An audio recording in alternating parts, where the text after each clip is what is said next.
chooks. Yeah. So they're headless chooks, and they and also there's another thing. So the ISS is also causing a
Good evening, Space Cowboys, and welcome to another Friday Shill Show.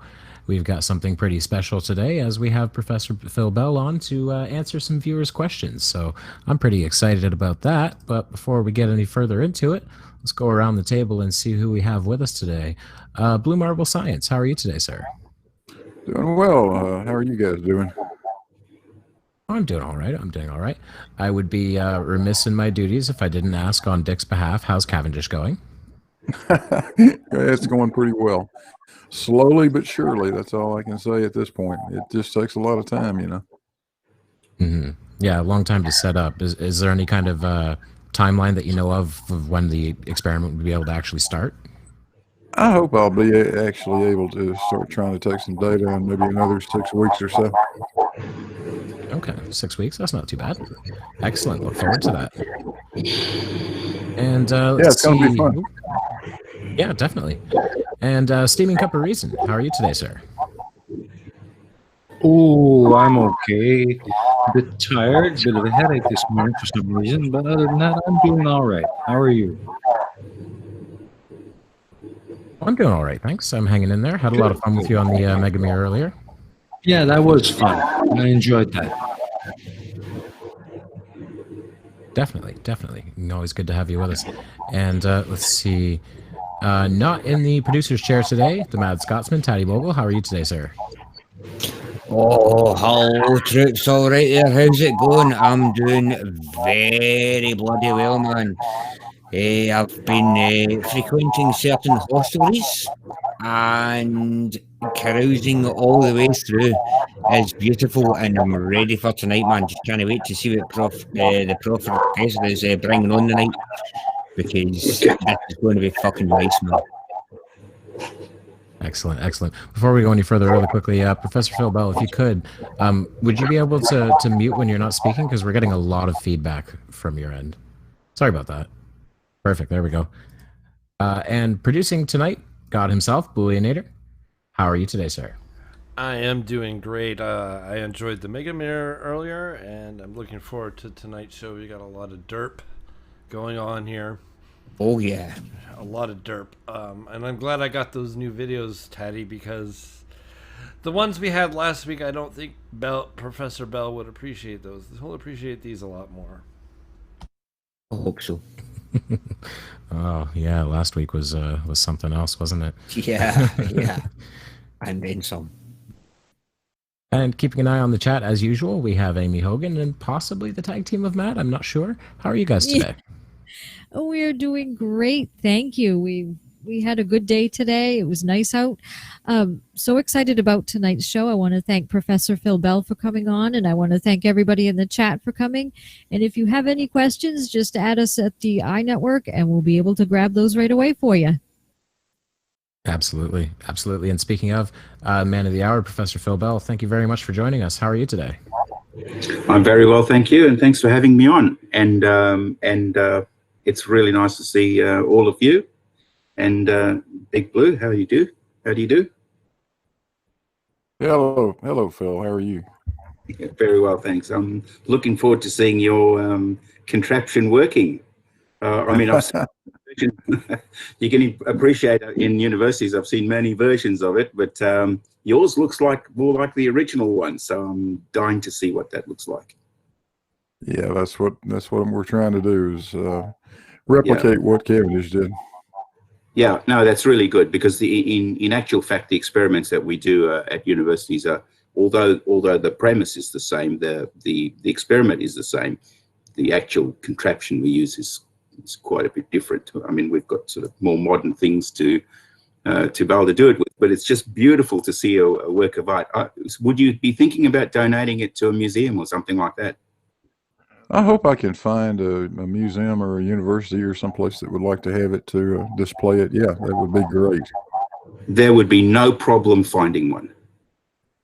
I guarantee it. I hope you're right. I really do. I hope you're right. No, you will, and I'll help you do that. No problems at all. So we can put it somewhere really, really prominent, because something like that ought to be displayed. Yeah, it's as close as I can come to it. It's just exactly the way Cavendish did it. So. Okay, so make sure you write a paper with it, so that and instructions and things like that, so that not only will they display it, but they'll actually put it on together with some kind of lesson, which will be really, really nice. So oh yeah. So like a proper diorama, where kids can come have a look at it, get involved, read how it works, and maybe push some buttons and stuff like that. It will be awesome. I'm just absolutely stunned. I'm stunned that we're doing it. It's fantastic. Well, thanks, Phil. I appreciate that. It's an effort, that's for sure, but I think it's a very worthwhile effort. Oh, without a shadow of a doubt. It's absolutely beautiful. Yeah. Okay. Excellent. Well, so I guess we do have some videos today. I wasn't sure if it was, as the title said, just questions for Professor Bell, but do we have some stupid to dig into? We do, actually. Ooh.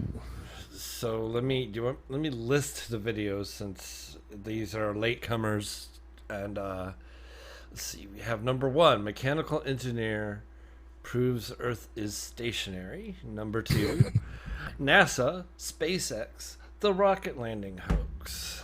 Number 3, SpaceX hoax revealed. Number 4, is Jim Carrey, I don't even know if they're talking about, the guy from The Mask or some other Jim Carrey. Is Jim Carrey Michael Hutchence? The Unscrambled channel give us that one. Number 5, International Fake Station. Number 6, mass or, and I'm saying this as written, white gravity. What's the difference? What's spelled WUTS? So yeah, Wow. those are our videos tonight. Those are special. Well, as usual, we try to give the guests the first opportunity to pick one. Professor Bell, does any of those titles stick out to you in particular? Actually, I prefer to defer to you. So if you, all of them sound awesome. So please.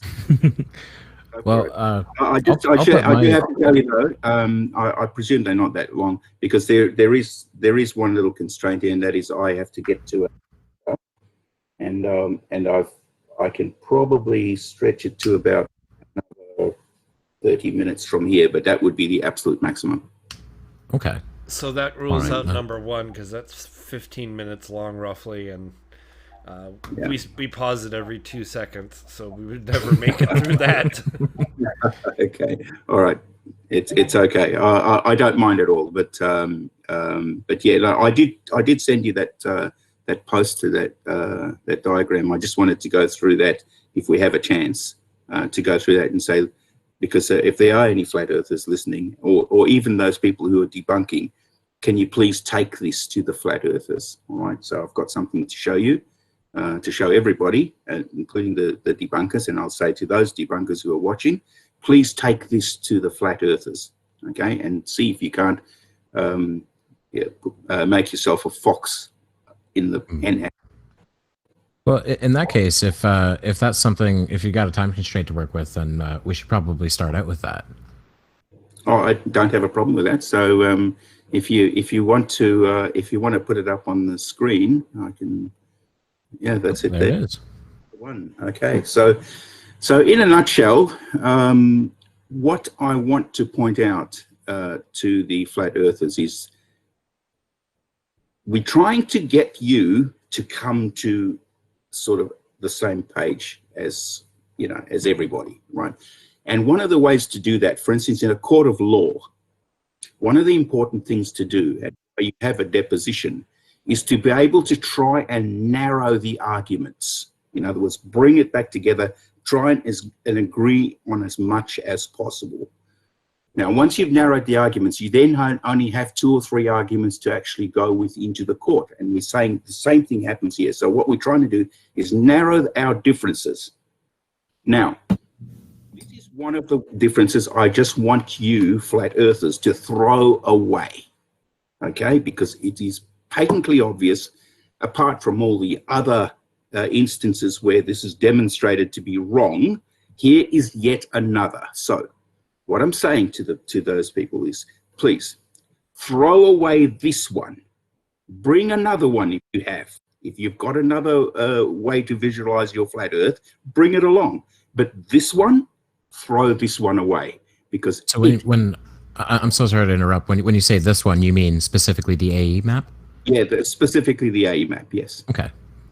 This version of what you think it is, and all the ones that look like it, in other words, you are suggesting that the South, or the South Pole, the southern region, or Antarctica, is a ring around this flat Earth entity.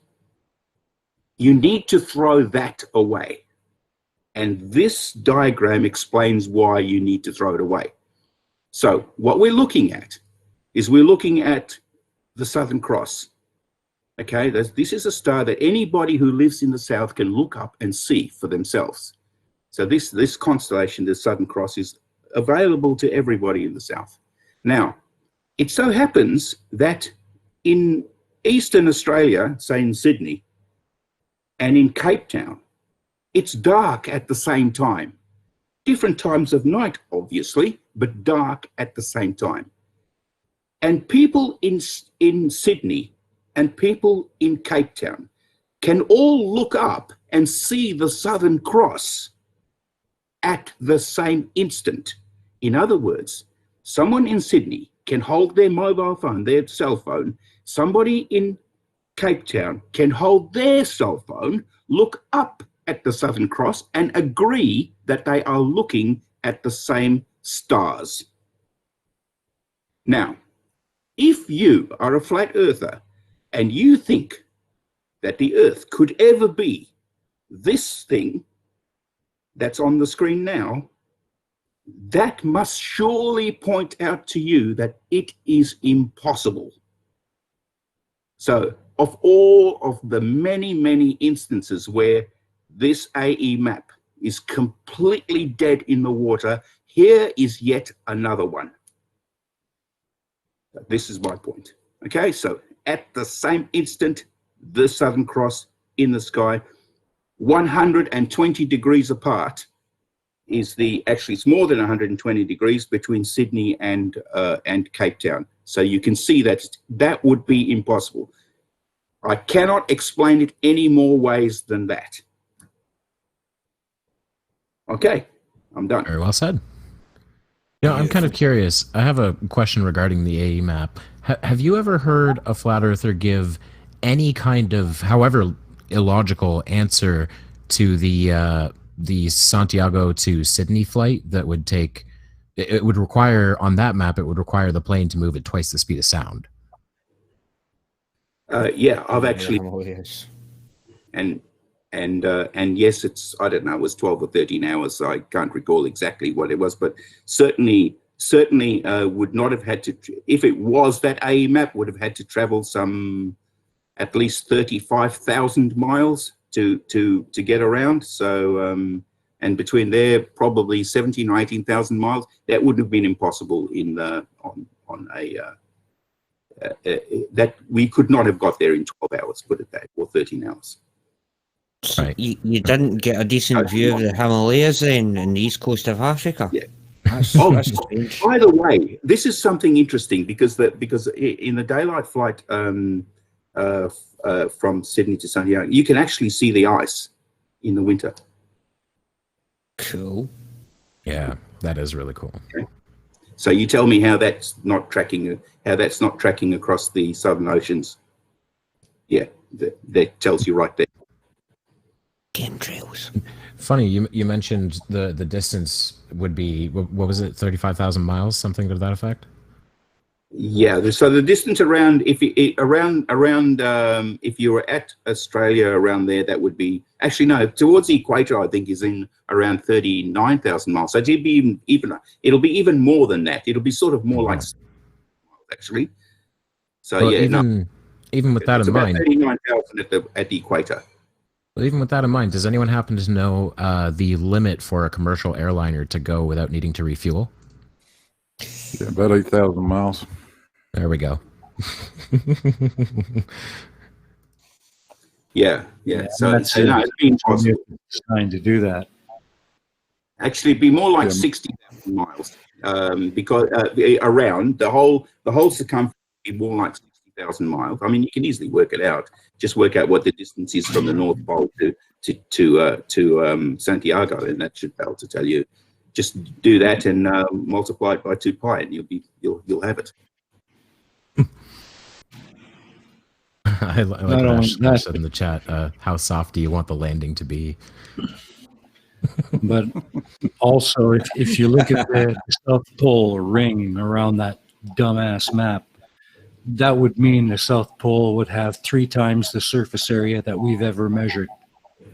Yeah, that's right. Actually, there is another one that's interesting, and that flat earthers and the debunkers who are watching this. You see, there's 2 stations. They're no longer stations. They're actually settlements. People actually live there now, and that is McMurdo, which belongs to the Americans, and Davis, which belongs to the Australians. So Australia owns probably the majority of the continent now. Or mines it, looks after it, if you like. Okay, so Davis is Australian and McMurdo is American. Now, it happens that they happen to be on opposite sides of the continent of Antarctica. Now, if they are opposite sides of the continent, then on the EiE map, they are opposite sides of the world. Now, If they are on opposite sides of the world, can you please explain how they have the same zone, the same time zone? How is it that it's when it's noon in Davis, it's noon in McMurdo? Please explain that. Yeah. Please explain how I can see the sun in Davis and the sun at McMurdo at the same instant. You can hold the one person in Davis can hold their cell phone, satellite phone. One person in McMurdo can hold their satellite phone, talk and look at the sun at the same time, and this is when they are on opposite sides of the continent. Please get rid of this AE map. It's nonsense. Go find something else. It really is dreadful. I do have one other question before we get to a video. This is on a different topic, but I was looking around to see where else you've appeared on YouTube, Dr. Bell, that I haven't seen. And I noticed you did a debate with Mind of God. Oh, yes, that was my gosh. And my question is, do you think he's real? No. No, I don't. To be honest, I don't. And I know he comes from Indian background, but I'm pretty damn sure I've never met one who's and he's an engineer, all right? So I accept that because I know this. There's two. So Indian mums and dads have basically got to give their kids two choices. You become an engineer, we don't care which one, or you become a doctor. Okay, so there's their two choices. So he's an engineer. I am not surprised. Now, if he's an engineer, he doesn't believe the Earth is flat. That's just flat out nonsense. Right. That is sort of a giveaway. It's kind of like whenever I hear a flat earther say that they found a pilot who says the Earth is flat, my first thought is they're not a real pilot then. Exactly. Well, they're joking. They're trolling. Okay. Just Mind of God's just trolling. He's just having a bit of fun. He doesn't personally actually believe it. That's fair. I think it's a good point. Sorry? I don't even think Oakley and Sleeping Warrior actually believe it either. I think those people believe that the Earth is flat. I think for them, it's just, for Sleeping Warrior, it's a talking point. He gets his name about the place and people respect him for it and all of those sort of things. So he gets a bunch of people to respect him, the victims. And then on the other side, and then of course with Nathan Oakley, well, I mean, it's his income. So, I get it. And I've got nothing against it, by the way. All right. I think, he has some followers, following him and giving him money to tell them stuff. Fine. I mean, how many religions are there around, that do that? So why would I poke sticks at and say you can't do it? He can. It's okay. All right. I'm cool with that. But just don't make this. But if you put your head up, then actual people who actually know will probably kick it off. Don't be upset. Right, absolutely. I think it's interesting that you brought up that Mind of God, he is of Indian background, and Indian culture tends to go for these, higher educated careers like doctor or engineer. Mm-hmm. And that does really lean to Poe towards me, because my understanding is there's only two cultures that really, they don't harbor flat earth, but they tend to come from there for whatever reason. And that's extreme Christian backgrounds and extreme Muslim backgrounds. Yeah. And that's the only two religions that seem to ever speak of the earth as being flat. What was the religion that said it was turtles all the way down? Turtles all the way down. That is funny. Turtles all the way. But I did see one other video I was curious about. I don't think it was. I just saw it before we got on the show, so I didn't have a chance to watch it. But it looks like a response to you, Professor Bell, and not a debate from Dell. Have you seen that? Oh yeah. No. Hang on a second. There was he was wearing yeah, that's right. I have seen it. He put some glasses and a bow tie, if I recall, something like that. Yes. That's what yeah, you I think he had the typical scientist white coat on. I thought you were going to say he was wearing a sailor top there. I was going to go off in one, but that's all right. That was actually quite funny, and And the response to that was this, because he keeps saying that water finds its own level. And in other words, what he's trying to tell us is that the water is just entirely full. So I just wanted to point to him where there are instances where water is not flat, okay, such as, well, if the tides are coming in and out all the time, surely they can't be flat, because if the tide is out, where's all that water gone? Well, you know what? It's bulging somewhere else. So clearly that's not flat then. Well, have a look at a raindrop. That's not flat. Drop some water on the floor and have a look at it side on. You'll notice it's not flat either. Have a look at water in a tube. Minuscule. It's not flat either. Have a look at water in the vomit comet. It's not flat. So, hell, water doesn't have to be flat. And in fact, physics of it makes it flat. However, I wanted to show it to him, and of course he got a bit upset because all of that is, of course, is a fact, and he couldn't answer all that, so he had to make fun of the whole thing, and that's how he got around it. Now, the other thing is, I pointed out to him, if you take, let's say, for instance, you take a ball, any ball, dunk it in the water, well, it's going to get wet. And, you know, if I dunk a basketball in the water and throw it at you, you'll probably get a wet shirt. I wonder why that is. That's because the water stuck to the ball. Okay? So I wonder if you were to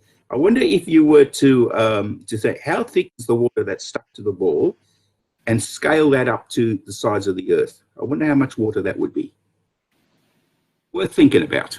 I'm not saying that's the reason that the water sticks to the Earth, by the way. Flat is. I'm just trying to tell you, this argument is water always flat? And it's not. Okay? In other words, I can show you instances where the water actually does curve around a surface. The wall is a perfect example of that. You know, it's interesting that you bring up that the amount of water on the Earth compared to the size of the Earth. Because these days, whenever a flat earther tells me, show me water sticking to a ball, my response is, yeah, have you ever seen a wet thing? That's right, exactly. Like anything that's wet ever. Yeah, anything that's wet is... Yeah, the fact is, if you dunk like a basketball or something like that in a bucket of water, when you pull it out, the water that's stuck to it is probably a hell of a lot deeper. Absolutely. Proportionally than what we have here on the Earth. Yeah, absolutely right, Big Blue. That's exactly my point, and that is that if you scale that water that's on that basketball, you'd actually have more water than the depth of the sea. Okay, so it's just silly. Their whole argument, and of course, we're not saying that it sticks to the ball because of gravity. We're just saying that water can curve around a ball, because that's their objection. Yeah, and not that gravity doesn't. I've still to see a flat wave as well. Yeah, exactly. All right. Okay, I'll leave someone else up to it. How's that? Sure.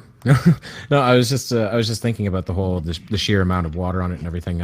There's a saying, I don't remember who said this, and I wonder if it's entirely accurate, which is, if you were to scale the Earth down to the size of a basketball, or a tennis ball rather, so that we could hold it in our palm, mountains would be so small that they could fit between the creases in our fingers.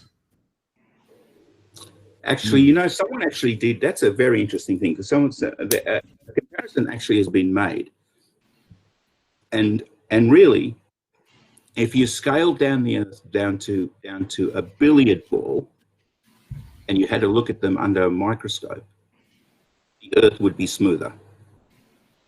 Yeah, it would be. By quite That's a margin. mental, man. That is mental. That is mental. Yep. Wow. Yeah, because we tend to think of elevation changes on Earth being so extreme, but if you scale it down, not really.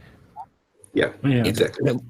But once again, we're mentioning the flare of kryptonite there, aren't you? Scale, no chance. Yes. Well, when you think of the scale and you look at a basketball, those black lines that go around the basketball, that divot, when scaled up to planetary size, would be deeper than the deepest canyon on Mars. Oh yeah, those would be like 150-kilometer deep craters. Yeah.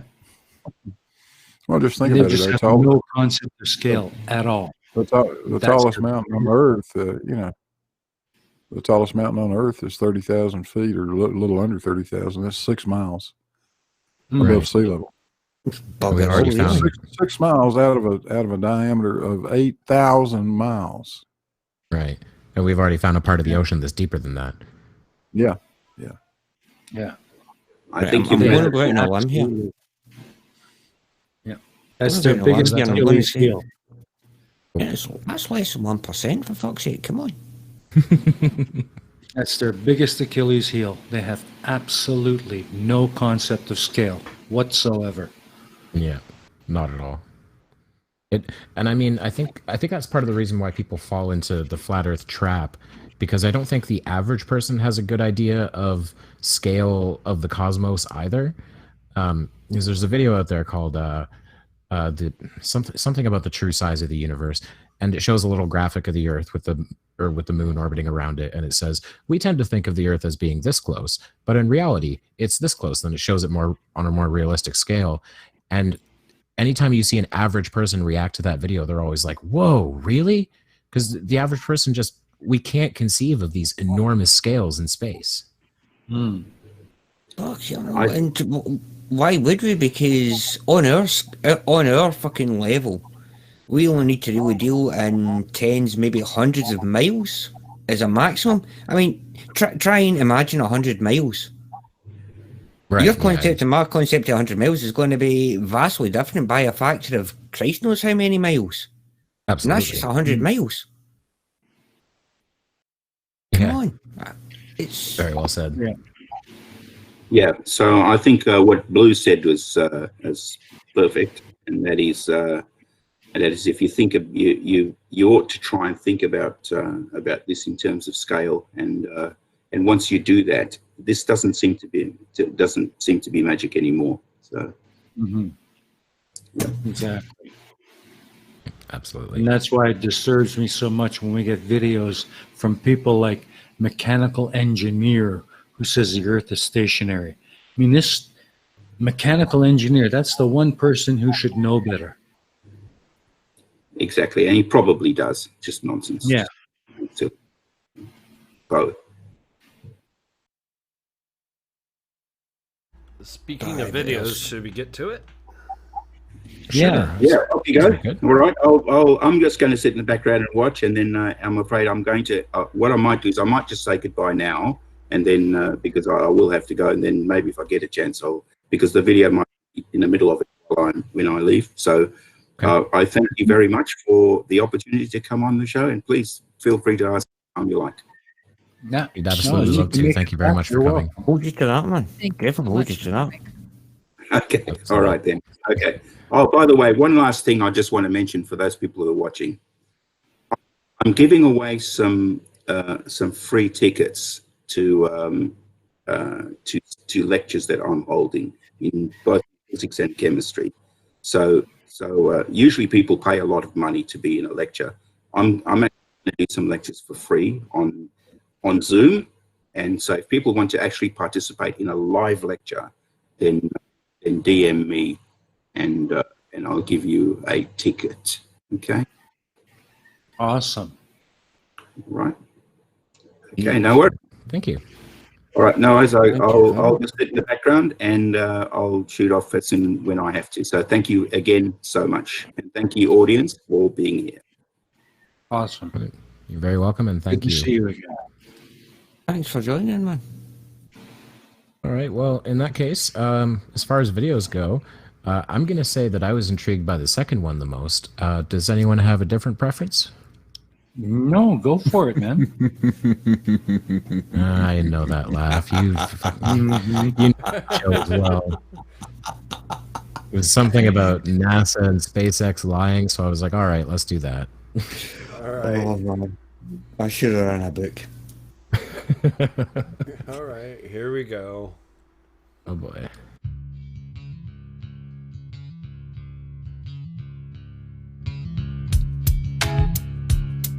And if you're keeping an eye on that timer, that's going to continue to burn until 8 minutes and 44 seconds into flight. So a little over 2 minutes from now, we'll hear the call out Seco. It'll then be a little Stage 2 propulsion is still good. A little over 3 minutes until Dragon physically separates from the second stage of the Falcon 9 after the upper Dragon stage gets a SpaceX chance. nominal trajectory.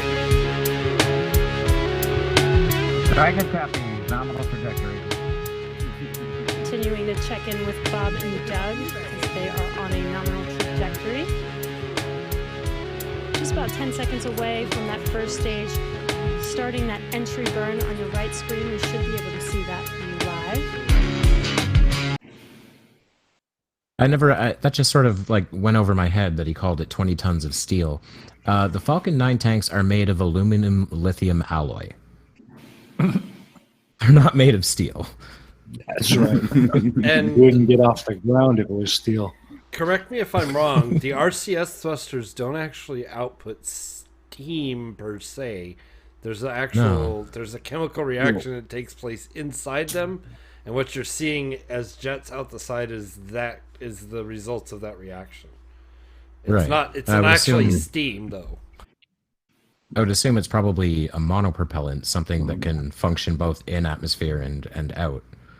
Hydrazine or something like that. Yeah, it's not putting out steam this is not Mike Hughes' rocket. Okay. No. if it were, we'd know how that would end. Yeah. Well, you know, it's white puffy stuff. Steam. Hey, look, shiny thing. Okay. That's how they think. Well, that is how they think, because I did that video about the space shuttle being a balloon, and the guy points to the that system of sparks that ignites before the main engine ignites, that thing that is there to keep everything from lighting on fire. He just referred to that as some sparks.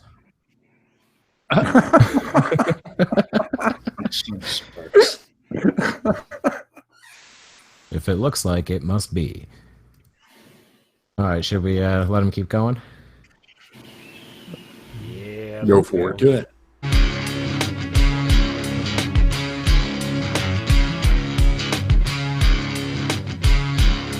There is that entry burn beginning. This burn lasts about 36 seconds long. Stage 2 FPS is safe.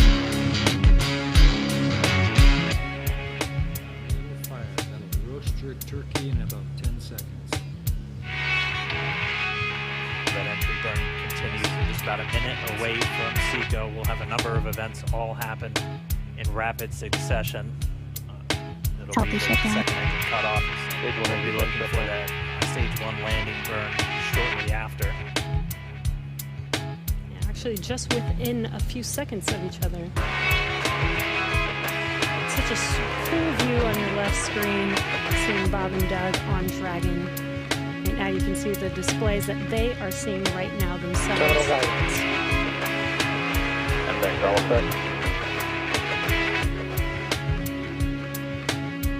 We are coming up 25 seconds or so away from Seco, our second engine cutoff. Also the point where the second engine cut off. Now we are waiting for our first stage to make its way to our drone ship. Of course, I fucking know what he's gonna do. Get ready. He's waiting for the camera to cut out for a split second before it lands and go, look, they can't actually show you it landing, except for all the times that they fucking did. Exactly what he's gonna do. I just had to play Nostradamus there because these people are so predictable. Bugger. All right, let's let him go ahead.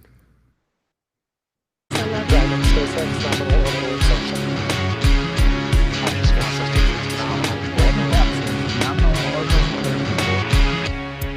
what you're seeing on your screen is a live view of our drone ship, where our first stage will be coming down.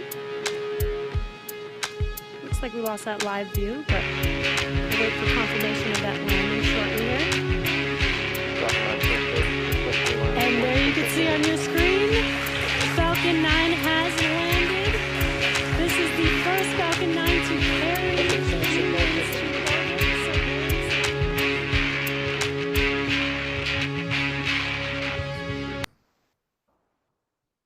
So I have a question. If it's all CGI and they're just, plopping a CGI rocket onto the barge, why is the barge rocking back and forth as though something really heavy just landed on it? And isn't that also why they've lost a couple of those things into the drink? Because it is on water and it tips it over because the center of gravity shifts right up that rocket? Yeah. Yeah, they lost quite a few when they were developing this thing. Well, yeah, early on there was a couple where the landing legs failed when it touched down, and yeah, it's not been a flawless process, that's for sure. Yeah, and just imagine the vibrations going through that thing when that rocket's coming down. Oh yeah, that particular landing, there's some pretty distinctive looking clouds in the distance, and those clouds didn't change from when the loss of signal occurred to 10 seconds later when it came back. That's pretty clever.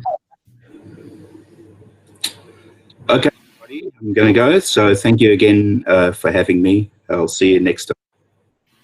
Absolutely. Thanks very much for coming on. Good talking to you. Definitely have you on again, man. So I'm wondering, when he says more of the same nonsense, is he just saying, oh, this happens all the time, they lose the connection all the time? Or is he about to show us what he thinks is more nonsense? Well, there's a minute left in the video, so I'm going with the latter. Let's see what else he's got then.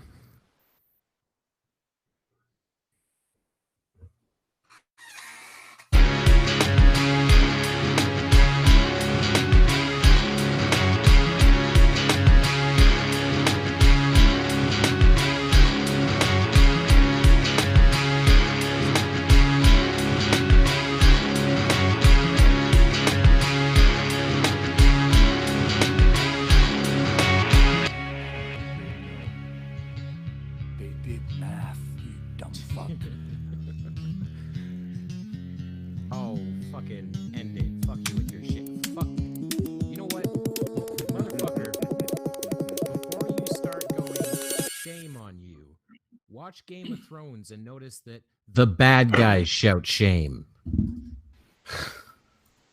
Shame. Shame. Shame. Shame. That was I'm just guessing, but I mean, just off the top of my head, I would think that they probably had some GPS equipment on that barge, as he called it. Well, yeah. I'm thinking that rocket was probably communicating with somebody, and it knew within 2 or 3 feet of exactly where that landing position was. Well, and he calls it a raft. Like, okay, yeah, raft. 1, it's anchored. 2, it probably has station-keeping thrusters on it, right? Right. Like watercraft has side thrusters to keep it from, like when it docks and stuff, it keeps it from moving out of position because you don't want to hit the dock of wherever you're docking your ship at ramming speed or anything. You have to control it. So yeah, it's got the water equivalent of those RCS thrusters that rocket has. It's almost like its actual name is Autonomous Spaceport Drone Ship. Nah. Meaning it can be remote piloted. Which and that was my first thought too. Well, you said it's anchored, and that was my first thought when he described it as drifting. I was like, does he not know that we can stop ships from drifting? That's a technology we've had for a few hundred years now. Yeah, but it's not even that. It's when they turn and say, they can't even show you it landing on the... Okay, I'll play their game. On the barge. Yeah, pricks. When they turn around and fucking get that, I was watching a video of, can't mind it, I think it was Everyday Astronaut or something like that, and he was saying that, yeah, there's a reason why the signal cuts out, because it's a satellite feed. It needs a direct fucking line of sight to the satellite for the signal. At some point, a big fuck-off rocket landing in front of the satellite fucking antenna is going to block the fucking signal. See, this is why Scottish is like my favorite slang ever. A big fuck off rocket. Such a great description. Aimee, you had something to add, right?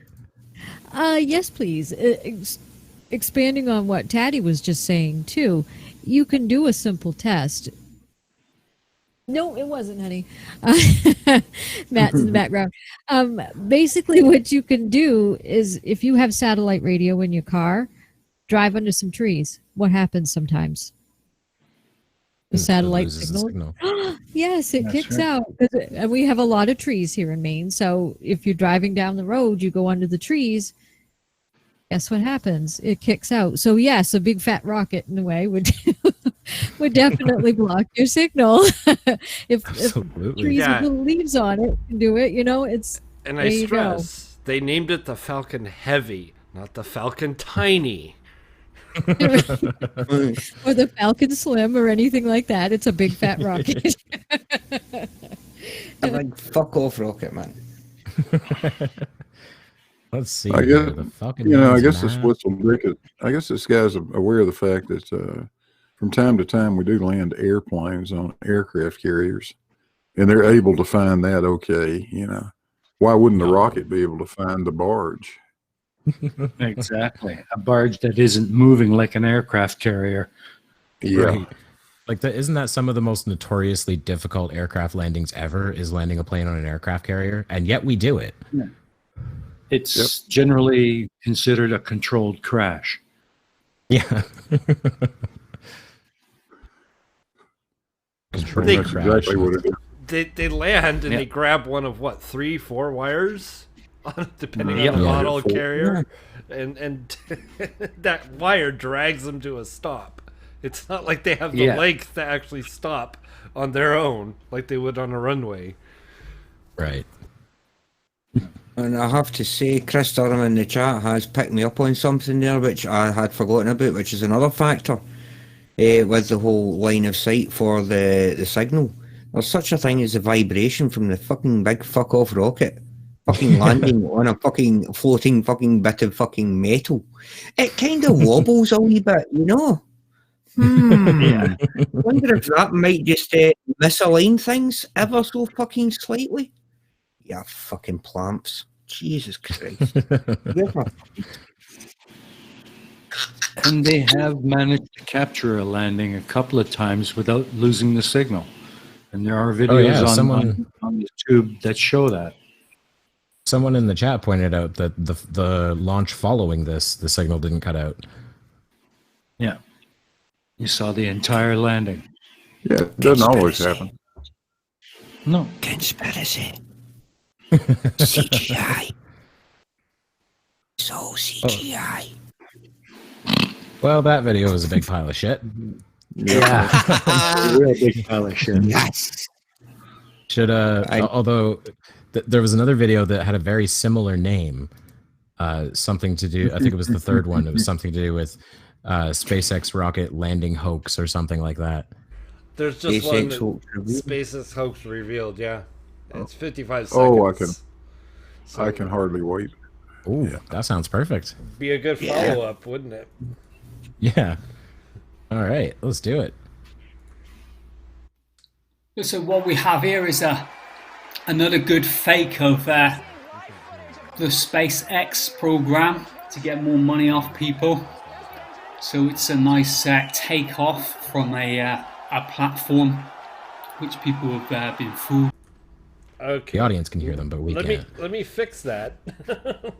All right. I completely forgot about that because it didn't matter for the last video. Right. The other one didn't matter. The guy didn't say word one through the whole thing, and it was just that stupid guitar riff over and over again. Right, vegan space program. Can you still hear me? I've seen that. Yeah. Can you hear me? We still hear you. Yep. Okay. Good. Yeah. All right. Let me get. You should be able to hear it now. God. Oops. All right. But while you're sorting that out, I just want to point out that that drone ship, I absolutely love its name. Of course, I still love you. That's great. It is, isn't it? It's that Elon Musk sense of humor. All right. I think I saw a meme a little while ago. It was like, Elon Musk is the "I'm not like other girls" of billionaires. All right. Think you got it sorted? Yep, we got it sorted. Here we go. Into believing that they landed on. but as you can actually see from the original footage here, they're actually taking off. And it's just to get more money off of you. So let's have a quick look at it. It takes off pretty well, and it does a good job of fooling everybody so that Elon Musk can take a lot more of your money again, and you can believe that we're going into space.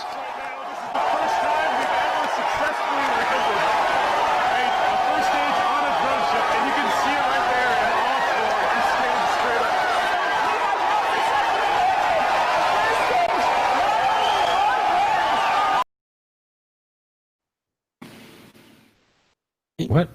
What the hell? He runs the video in reverse and says that that's how rockets. It backwards? Yeah, he ran it backwards. That's what happened there. You could see. He's saying. You could see the smoke go back into the rocket. It's obviously running reverse. Was he claiming that he was showing the takeoff and not just the landing in reverse? It's missing a bunch of the rocket then. Aside from the fact that it's obviously reversed footage. Stupidest thing I ever saw. Yeah, beautiful. Oh, I thought that'd give you a wee smile, man. Dread Lindworm points out you could see the velocity counter spooling down. Not just that, but the text said stage 1 landing. But no. But let's point out the most pertinent text in that whole piece there. Hashtag vegan space program. Because your diet should totally affect your ability to go to space. Unless you're powering it by fucking methane from human fucking farts. Because let's face it, if you're eating a lot of fucking beans and pulses and shit, then yeah, shit's going to be figuring quite high in your fucking daily agenda. Yeah, I'm kind of wondering. A couple people are asking if that video's got to be a wind-up. I'm wondering that too, because I mean, how stupid do you have to be? Like, especially, I had something else to say about it, and now I'm completely losing it. Someone help me. I'm offended that some would think that I'd put a wind-up video forward just to wind you up. Yeah, bugger, keep it quiet in the fucking chat, yeah. Gunches, man, you're giving my game away here. Well, I will say, if it's not a wind-up, it's all defeated by that other key factor of, people see the launches with their eyes. I say, who is that? Martin H. Oh, Martin H, mate, I'm watching you. I'm watching you. Only kidding, bro. Oh boy. All right, well, what's our runtime here? Do we have time for another video? Oh yeah, we do. We're 52 minutes in. Yeah, we're good. All right, we're good. Well, I remember the first video had something to do with a flat Earth engineer, which sounds dumb. And then the other one was like completely nonsensical, wasn't it? Yeah, it's the fake station. What about Jim Carrey, Michael Hutchins? Oh yeah, the one about Jim Carrey. That sounds fascinating. We could do that as a totally something different, you know. Not that I'm trying to persuade you or point you or prompt you in any way, shape, or form, because I have no hidden agenda here at all. Of course you do, Tatty. You know you have an agenda.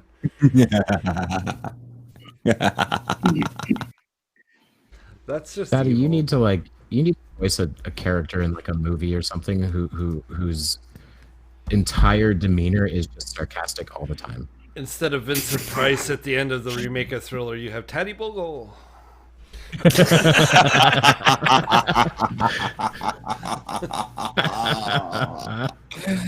Oh no, that I could do. The thing is, to be consistently sarcastic, I'd have to study really hard. I'd have to go down the De Niro school there and get into character and shadow someone for at least 3 seconds.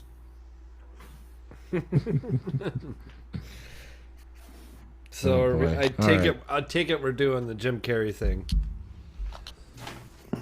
That sounds good to me. All right, we'll do that. Yeah, why not? Smoking.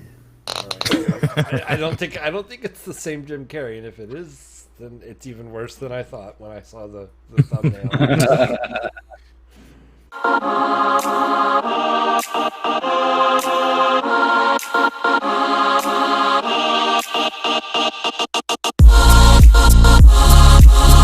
Hello everybody, I was watching Sparky Lee video, and then, I don't know, I've been watching this stuff about Jim Carrey, and then I suddenly thought, I recognise his face, and I thought, well, let's just go and put some toes of Michael Hutchins over the top. And, you know, don't forget, we're 20 years on, so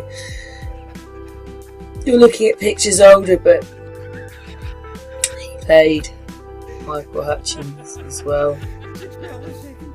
Done a few photographs today. Just got this feeling. Something in the eyes, and yeah.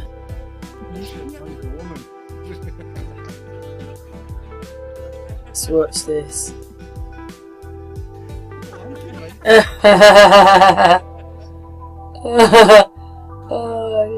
think I'll do it a couple of more times to show you. Here he comes.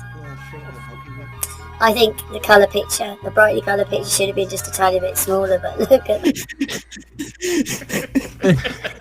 This has to be another wind-up, right? This is a wind-up, yes.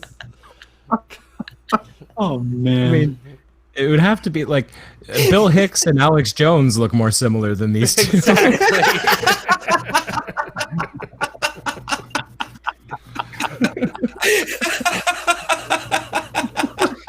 Oh my god. Oh, watch that again, folks. Watch that again. It gets better every fucking second watching, trust me. Oh, fucking hell. Why do I get the feeling Pete Shea had something to do with this? Barack Obama, Will Smith.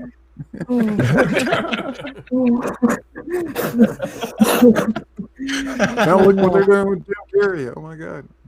I love that Michael Hutchins in fucking The Truman Show, so I did.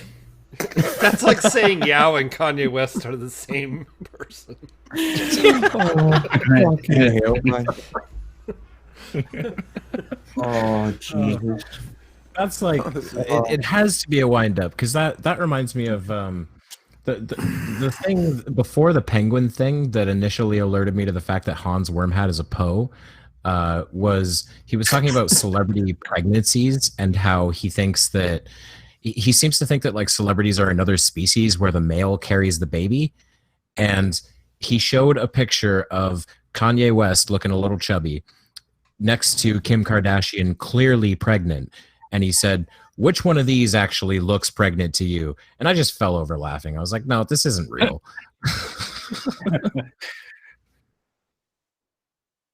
And this gives me the same vibes. It's like they don't look alike at all, and you're taking images from two different time periods. Yeah, not to mention, wasn't Jim Carrey already famous by the time Michael Hutchins even was born? Like, just let's be honest. Yeah. Well, to be honest, I think Michael Hutchins' ex, Paula Yates, might have something to say about that, who was also married to Bob Geldof. So, yeah, the press are aware of her in the UK. So, if they were the same person, it might just have come to light in the gutter press within the UK, because they tend to not miss that type of thing. Jesus fuck. Damn it, you know what? I've been trying to find a picture, but I'll be damned. It would appear they've never been in the same room together. Go figure. Go figure. Illuminati. There you have it. Conspiracy confirmed. Ultimate proof. What's that, man? Yep, and Cheshire Vic and I are the same person too. Now that's funny. And you're both also Steve. Yes, we're all Steve McRae. Well, to be fair, we're all Steve. Well, To be fair, I might masturbate thinking about all three of them, but that's a different story. I was in the middle of taking a drag on a cigarette, or also would have laughed way harder. That was good. Oh, that's beautiful. That's beautiful. All right. Is there more to this crazy wind-up, lady? Yes, there is. There's about 42 seconds left of this. I don't know what they're going to cover in 42 seconds, but there's 42 seconds. They're going to cover themselves in glory.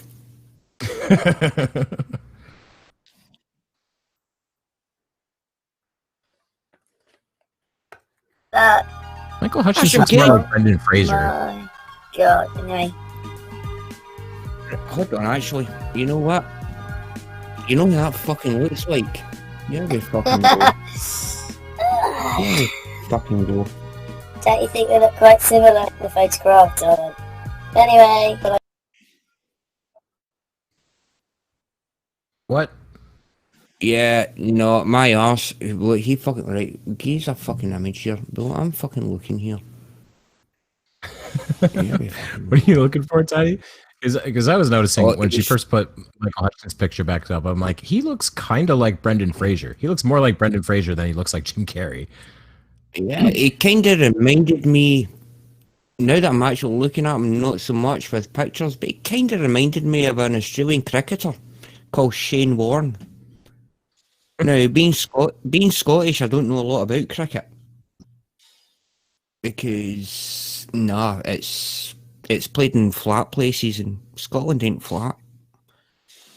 We get kind of hills and mountains and shit in the way, so we can't really play the game. But it was quite a big deal back in the 90s, and just for a minute there, he kind of looked like Shane Warne, and definitely not fucking Jim Carrey. Fuck me. You know what's funny is I looked him up while you said his name. So like I've never heard of him, and I see pictures of him. And I'm like, okay, yeah, I can see that.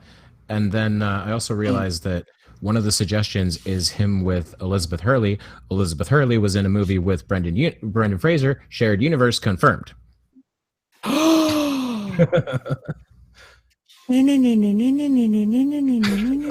ironically, the name of that movie was The Mummy.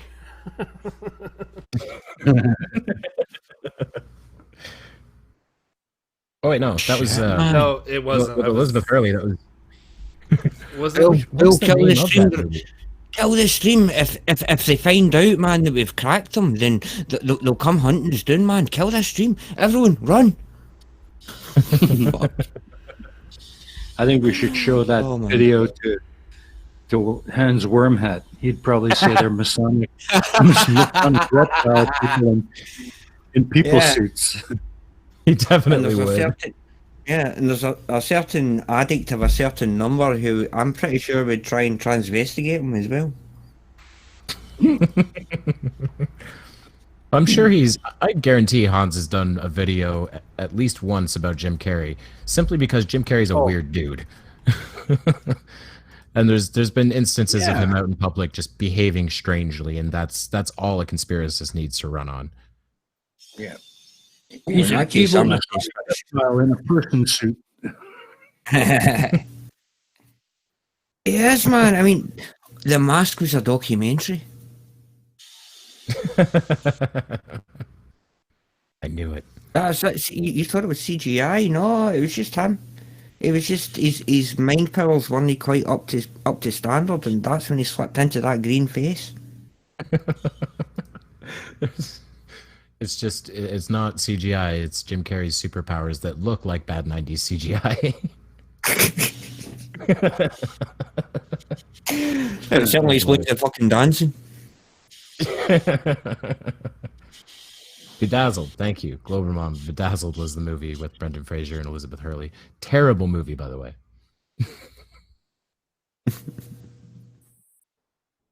All right, well. Oh, that's right. That's the one where she played the devil, right? Yeah, she plays the devil, and she gives him 6 wishes that he can make on a cell phone.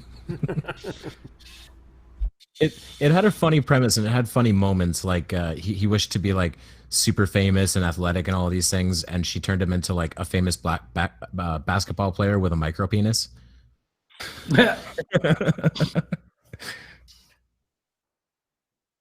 It had some fun moments. All right, should we move on to another movie video? Yeah, my mind's gone. Mission accomplished. I say we move on to this mass wheat The gibberish one. gravity. What's the difference? Sounds good to me. Go for it.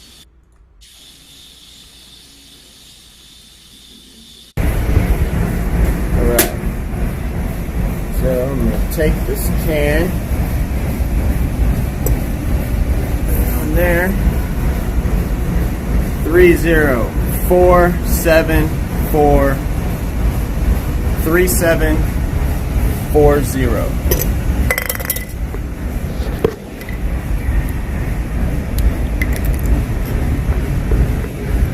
Three, 740. See, I wrote it down. 3740. So the can is hot, and the question is, or it's warm. So I'm in a cool room with air conditioning. Pause. The can is hot. I don't want to kink shame or nothing, but it looks like an ordinary can to me. I'm not attracted to that in any way, shape, or form. What is happening? What is he doing? So at this point, yeah, I was going to say at this point, having seen this, I'm just going to ask the folks present, what do you reckon is going to happen? Well, if the can weighs as much as he's going to throw it in the fridge, cool it down, pull it out, wait for the condensation to build up on it, and put it back on the scale, and notice it weighs more. Yeah. Oh, but if it weighs as much as a duck, it's a Red Bull. It's a Red Bull. If it weighs as much as a duck.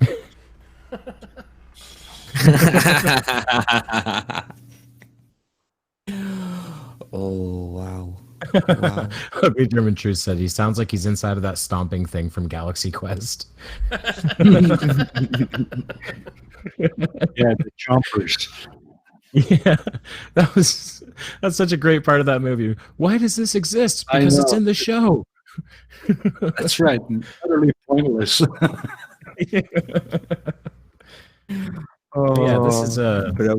this video is fucking awful. I have no idea what he's going for, but I do think Steaming Cup's probably correct. He's gonna freeze it and ignore the extra weight that he just added to it and claim that it magically weighs more because temperature. What do you reckon, chat, man? 1 for they've got it spot on, or 2 for they're barking up the wrong fucking tree. I'm saying fuck all. I'm not even sure he's barking up a tree. And that answer wins the prize.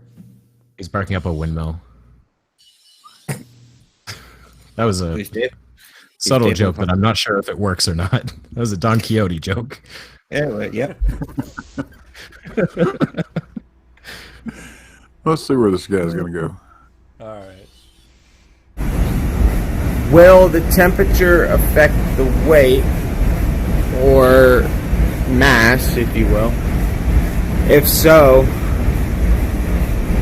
what would happen if you have a cooler can versus a warmer can, for instance? Hold this up to the air conditioner. It's still warm. It's aluminum. This is a really nice scale. There's 4 decimal places. But yeah, so the question is, should temperature affect the mass of something and how much it weighs? And if so, then how much? Like if I had a reference 1 gram weight, or like or if I had a 5-pound dumbbell, does it always weigh 5 pounds in the winter versus the summer? Which time of the year is heavier? if it's cold or if it's hot. And we're not talking about crazy temperatures. We're talking about like, 80, 90 degrees outside versus 70 inside.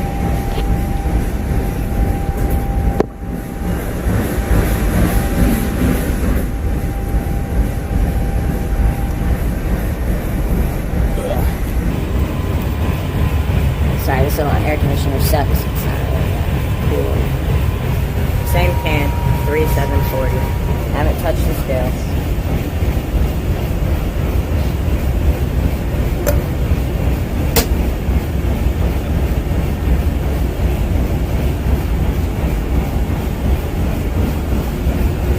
There's like vibrations and stuff. Alright, I'm gonna put it on. It's cooler now. Should it weigh more or less or the same? 5, 6, 8, 2.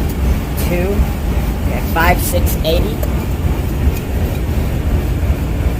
5, 6, 80. Let me write that down. I have to point out Like, that right- he's changing right through the amount water there, buddy. He's changing the amount of mass on it just by writing on it. That actually adds more weight. The ink, and you're not you're not actually holding it in the air conditioning long enough to make any difference in its temperature, any appreciable difference. Yes, it's like you're holding it up there for like 2 seconds. Okay, it's cooler. Is it way more or less? Whatever. It's like, do you not have like a mini fridge you could have pulled over there to You have to let get it the job done a little equalize. faster? Like, you have to let it equalize, but you gotta put it in there for Well, at least 20 minutes, at least. Well, to be fair, you need something really, really, really cold. I would suggest the marital bed. See, here's what I don't understand. Is it just me, or do all flurfs not have patience of any kind? Like, if you tell them the moon wobbles during its orbit, they'll look at it for 5 minutes and say, no, it doesn't. No, it doesn't. And they want to do this experiment, so they hold a can up to an air conditioner instead of, say, sticking it in the fridge and then coming back 2 hours later. They have no patience, and I think that's probably the reason no flat earther will ever attempt Cavendish. No, they give up long before they finish building it. Yeah, they'll expect it to take a day at most, and it's just like science takes time. Actually, just when you mentioned doing an experiment and leaving it for a period of time before coming back to it, it kind of reminded me of a certain gentleman who did an experiment to do with gas pressure with an open container.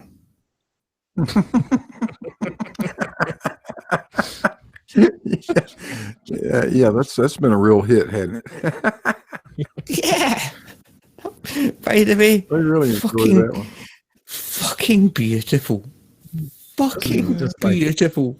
I fucking love Flurf science. Flurf's trying to do experiments is the funniest shit to me. Like, I just had an image in my head fill up of Gigantor standing in his bathtub with a penis pump and a balloon. Look, I made gravity. No, you didn't, you fucking idiot. You didn't now. Fucking wipe it up before your wife sees you, you dirty bastard. Oh, Jesus, man. Yeah, in general, if it takes more than a couple of hours worth of effort, they're not going to do it. Yeah. They just, not a chance. And to kind of tie it off, it all kind of comes back to jism and interesting.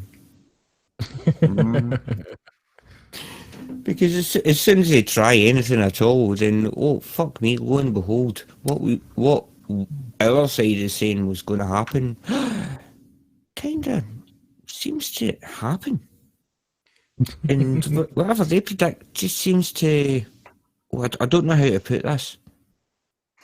Oh, I do. Not fucking happen. Wake up, you pricks. Wow. A couple of people in the chat are remarking about Chris Berry's Cavendish experiment. Now, fair dues, he had to make a trip to the store to buy those trailer hitches. Okay, that took some time. and trailer hitches, was that his weights? Yeah, trailer hitches. And I was going to say, more than one? Why? Hold on. And he had to go find a chair to stand on so that he could, tie the fishing line up to the ceiling, whatever it was he tied it to. What, that cheap 5-pound line? That cheap 5-pound line. Oh boy. Yeah, Flurf science, everyone. Is there more to this video, or is that the end? No, there's more. There's more. Oh, no. I'm running it at 120, and there's still 30 seconds left. So let's see how it's going. All right, let's let him finish off.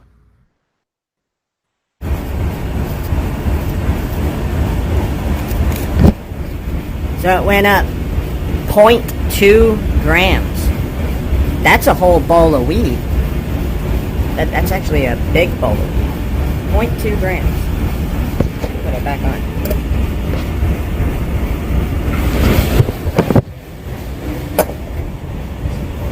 Five, 6, 80s. Yep. Cool. That's all I wanted to show you. Yeah, no, I like how he actually. I like how he equated that. I mean, that's gonna 0.2 grams. I mean, that's like a big bowl of weed. Interesting reference, sir. Yeah, I missed that. The audio was kind of fucky. He equated 0.2 grams to a big ball of weed. Yeah. That dude doesn't smoke weed. I think he was talking about bowls, but even a bowl's more than 0.2 grams. Like, I just don't get that. That's a pretty small bowl, 0.2 grams.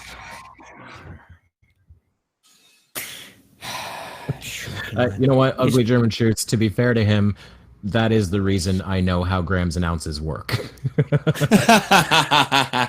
That's how I got my education on that.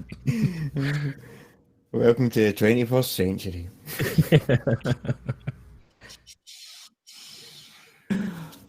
That was wild. Though. Like, it went up by 0.2 grams, and he didn't consider at all that it might have been the fact that he's writing on the can and adding mass.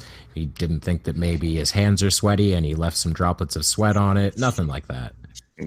Condensation from what minimal fucking cooling he achieved with that fucking poor excuse for a fucking fan.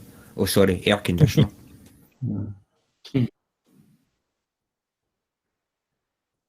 And Christ, he'd have killed it down fucking quick up farting on it. Like how many people now are pointing out 0.2 grams isn't shit when you're comparing it to weed. And that's why I love your fucking chat, man. Jesus. God, I think if I'd been dry for a long time, my friend said, "Hey, here's 0.2 grams," I'd say, "Just keep it."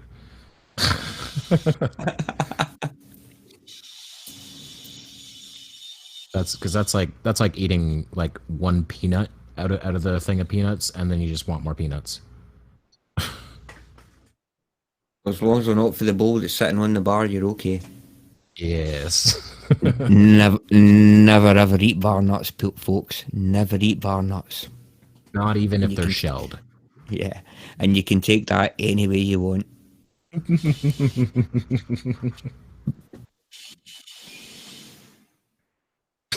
TD Lane, I've taken shits larger than 0.2 grams.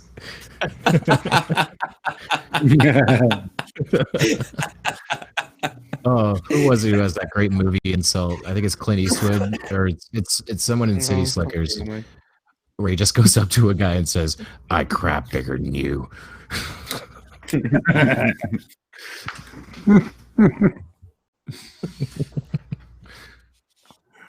Well, do we have time for it? Or... Yeah, that was pathetic is a good word for it. Do we have time for another one?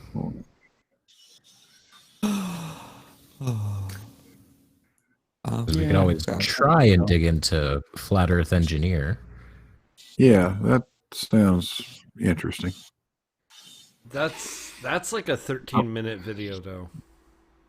Oh yeah, I don't expect us to get through it at all. Oh no, but yeah. Is there anything shorter?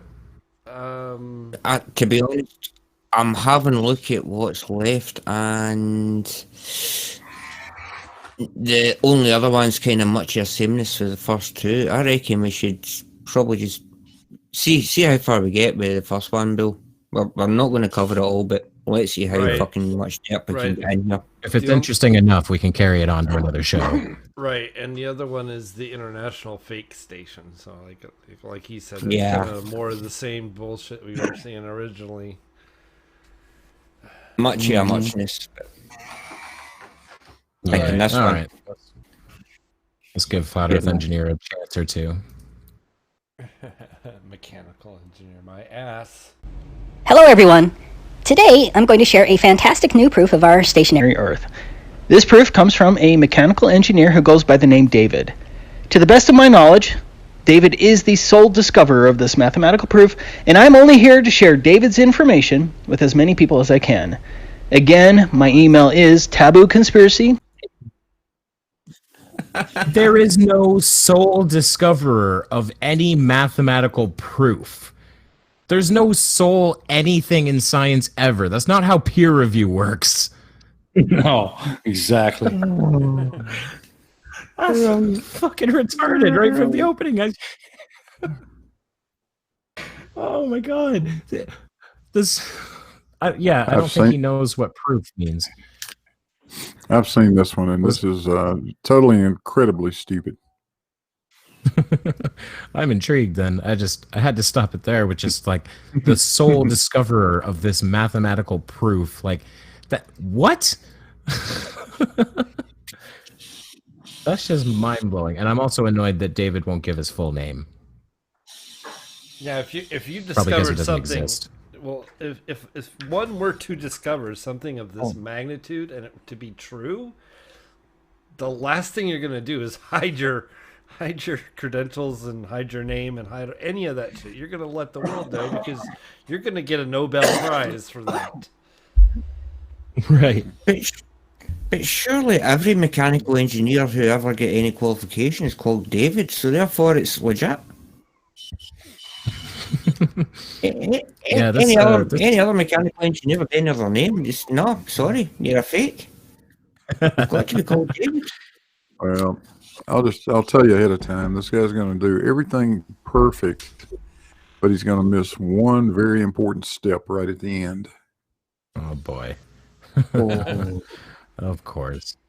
Well, so far I give mechanical engineer David about as much legitimacy as I gave Mike the pilot, which is to say I don't think either of them exist, but should we let them keep going? Sure. Go. At gmail.com if you'd like to share your expertise or inside information. Now, David is a flat earther, but what we'll be presenting today deals mostly with proving our Earth is stationary. But discovering our Earth does not rotate at 1,000 miles per hour is a necessary step for most truth seekers before they can accept flat Earth. It was for me, and the hired liars will fight against this information tooth and nail. But before we get to David's proof, I just wanted to make a quick point. For me, proving a stationary Earth is quite simple. According to mainstream science, the Earth is spinning at the equator at the supersonic rate of 1,040 miles per hour. That's about... I'm not going to pause it long, but for fuck's sake, stop measuring rotation in miles per hour. That's not how you measure rotation. You measure it in revolutions per significant unit, i.e. 1 per day. Yeah. Or even 15 degrees per hour. Yeah. Thanks, Bob. It's so frustrating. I can't stand this, like, oh, it's this supersonic motion of over 1,000 miles per hour. It's that argument from incredulity of it's big numbers and I don't understand it, therefore it's fake. What's the speed of the average human sneeze again? I have no idea. I'm pretty sure it's in excess of 100 miles an hour. I think it is. Yeah, it's up there. It's certainly up there, but wow. But no, that's too fast, man. I mean, the speed limit's only 70. Yeah, we should all get speeding tickets when we're sick because we sneeze. Yeah. I was just imagining a cop with a radar gun and following along with a car, and the car's going the speed limit, but then the guy sneezes and the radar gun jumps up, so he jumps in his car and pulls him over.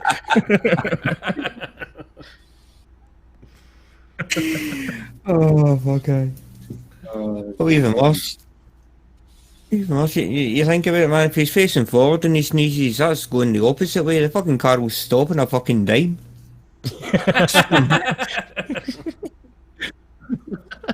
The car stops and goes backwards and digs a trench into the ground.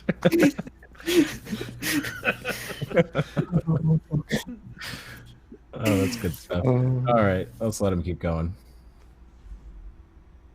About as fast as this jet appears to be flying. This is Felix Baumgartner. According to Wikipedia, it took him 2.5 hours to get up to 128,000 feet in a balloon. If the ground was spinning at 1,040 miles per hour, as claimed by mainstream science, then Felix Baumgartner should have landed over 2,000 miles away to the west over the Pacific Ocean. Instead, Felix landed 43.8 miles east of his launch site. That's the wrong direction. Do you not see how fluid dynamics work and how none of these spinning movements and effects are evident anywhere? Yes, I do. Fuck see you. how I'm they so work. sick of you motherfuckers using that footage. That is the slow-mo guys, and they have stated on record that they hate that you guys use this. Stop using their copyrighted material, you pieces of shit. Absolutely. Yeah. I hate that. Those guys have filmed the speed of light. They know how science works. They're not flat earthers. They're not on your side. Stop stealing their shit. Yeah, that pisses me off too. And we also... We got a super chat as well, but I'm not sure. I think Aimee was having some connection difficulties. Are you with us right now? Slightly, yeah. I've got some massive technical difficulties going on, but we did have a super chat from PhD Tony for Australian $5. He said, use radians per second or the formulae won't work. Right. Good point. Which is why we use good radians point. in the first place. Yeah. All right, let him continue. I get triggered every time I see the slow-mo guys footage. Which would be most manifest at higher elevations like at 128,000 feet.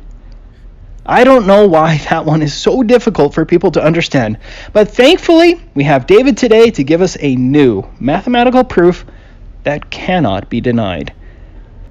The information presented will have huge implications, because if what David is saying is true, and the math most certainly supports him, then the Earth is absolutely stationary. There will be a lot of math covered, and I will certainly show you all the information I have at the end, but we're going to start with a simple summary. In this case, David agreed to make a quick audio introduction. Hey guys, my name is David, and I'm a mechanical engineer. Other than that, there isn't anything super special or noteworthy about me. I remember almost to the day that I became interested in flat Earth, immediately following the Las Vegas shooting in October 1st, 2017, I knew something was off. This led me down a number of rabbit trails, including... Oh, yeah. All right. Time to turn on the gong.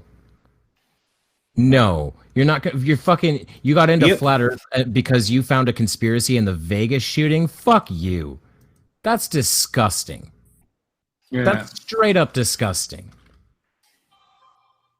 Like, because that was a pretty bad one, wasn't it? There was a pretty high body count on that. Yeah. That's beyond stupid. I missed that in the review. I apologise, man, because fuck that. If I'd have picked that up, that would not have fucking been anywhere fucking close to this channel. Prick. Oh, that's all good, but I mean, like, 59 people died and 800 people were injured. And you're going to turn that into your reason to believe in flat Earth? Get the fuck out. I didn't remember that part of it. I forgot about that. That's gross. Yeah, it always comes back to, oh, I saw this tragedy on TV and I don't believe that these people died and I don't believe that these families are actually suffering. Fuck you. Yeah. Ugh. I agree. Yeah, that's fucking piss poor, man. That's piss poor, but as I say, the gong vote is fucking going. And to be quite honest, the chat has noticed. And yeah, it looks so far looks quite unanimous. It's looking like a, shall we say, a ringing endorsement. I would say. Well, in that case, if we're able to play that sweet, sweet music right there, I would love to hear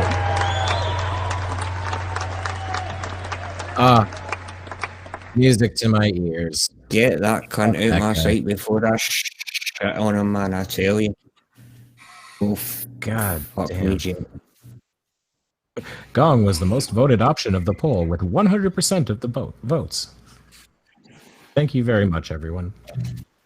And see, that's part of the reason there, Dreadland Worm. He probably does think Challenger was fake. He probably thinks Columbia was fake. He probably thinks 9/11 was fake. He's one of those people who's deep into it. If you're gonna say the Vegas shooting is what brought you into Flat Earth, you probably believe fucking everything is a conspiracy. Yeah. That's not a fucking natural progression by any way, shape, or form. No. I'm sorry, but I don't see the logical step between that and Flat Earth. It's no. Chase yourself, you fucking prick. PhD Tony is. Yeah, I was going to ask you about that, Blue. Yeah, PhD Tony's asking what he screwed up. What he does is he tries to make a case for the fact that centrifugal force, due to the spin of the Earth, is not normal to the surface of the Earth, only at the equator, right? As you move north or south from the equator, then that vector is, perpendicular to the axis of spin, not to the surface of the Earth. And he tries to make the case that, and if you consider the Earth as a sphere, he's absolutely correct. There'd be a horizontal force that would basically cause all the water to pile up at the equator, right?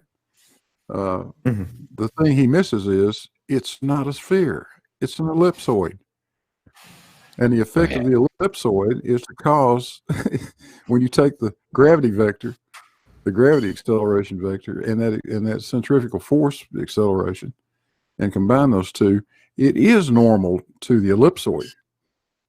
So does that answer the question, Tony? That's what he screwed up on. There's also the small matter of fucking big fuck off bits of land in the way. Well, according to some conspiracy theorists, there's no way that land should even exist. There should only be land at the equator. Right. Heads in the chat is right. That's exactly right. That's why it is an ellipsoid. Yeah. That's why we have an ellipsoid instead of a sphere. It was that darn pesky centrifugal force that did it.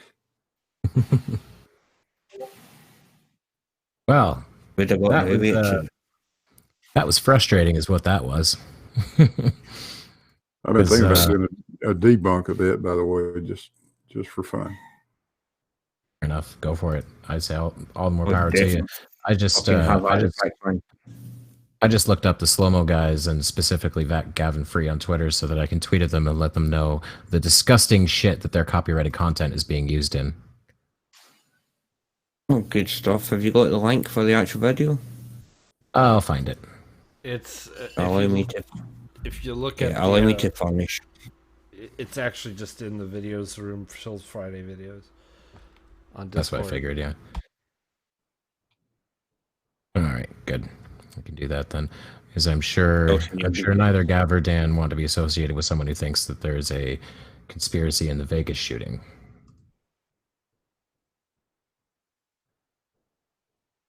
Yeah, that was gross. All right, well, moving on. I mean, we're at an hour and a half here. I guess we probably have time for another one, don't we? Yeah, we can do the last one, which is the fake station. The international fake station.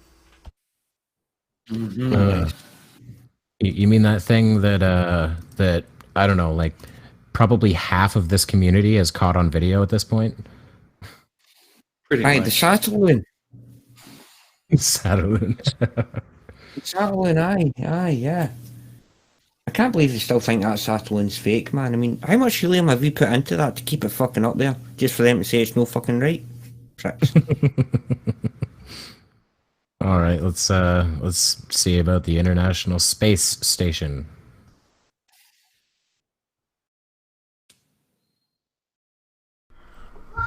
This is for the skeptics. Actual proof that they use wires. You look like you're in a Check studio, this out. maybe in Omaha, Nebraska or something. The shot is so clear. Is this a hoax? Are you really in space still? Yeah, because the air proves that you're in space. I don't know. We're gonna have to check do this. something for Check you. the man with a stripy top. Look, he grabs the wire above him. Now check the man on the right. With his right arm, he grabs the wire. Did you see it? Now check in slow motion. The man on the right. Look at his right arm. He's grabbing him to stabilize him. Then look at the man behind him with the stripy top on. Now he's looking up. Pause. I've seen this before. I've seen it so many times. It's so frustrating. Like, what the man in the stripy top is doing very clearly is making sure the other dude's foot doesn't hit him in the face, and then he realizes he's floating up somewhat, and he grabs the ceiling to pull himself back down. Like, there's nothing suspicious about this footage. Also, one of those guys, the guy in the USMC shirt, has he's one of the astronauts who's done one of those wonderful tours of the ISS. He's a great astronaut. I like that guy. But I've seen this before, and it's been debunked so many times.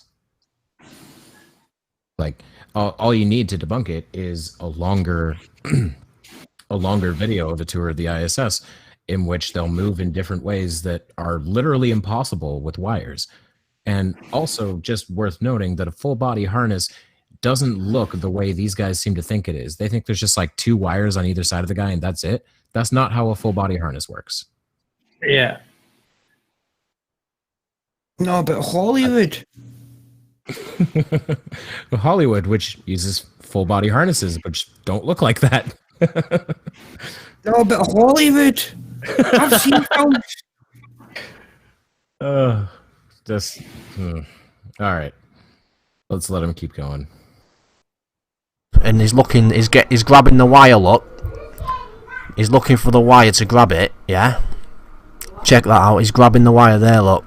Look. He's looking up because he sees the wire moving about, and he's grabbing it to stabilize it. Look. Now check the man on the right with the USMC t-shirt. Check his arm. Help stabilize.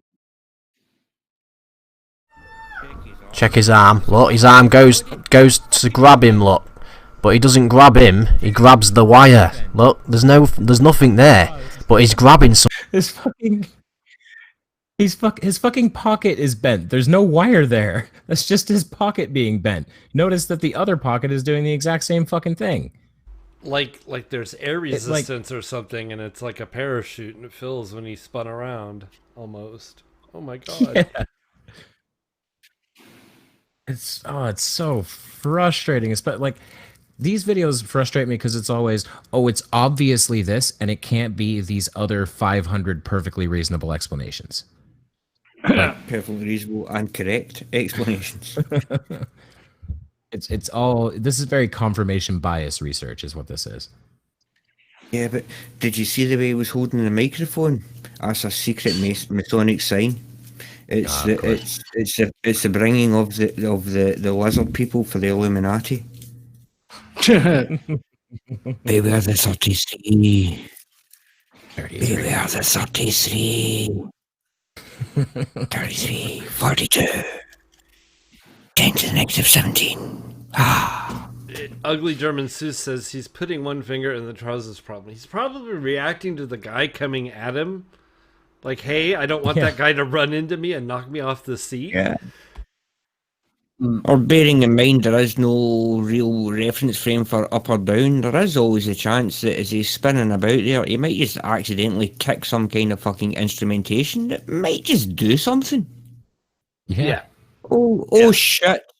I just seem to have accidentally flicked the jettison the left fucking starboard engine. Oops. Anyway, as we continue the tour, You'll notice how we are now burning up slightly on the port side. And there's fuck all we can do about it because you asked me to do a fucking backflip, you bastards. If you guys seen the movie Gravity, it's about to come to life. At this point, I'd like to thank my agent, my producer, my mum, my dad. It's the greatest moment of my life. Yeah, funny.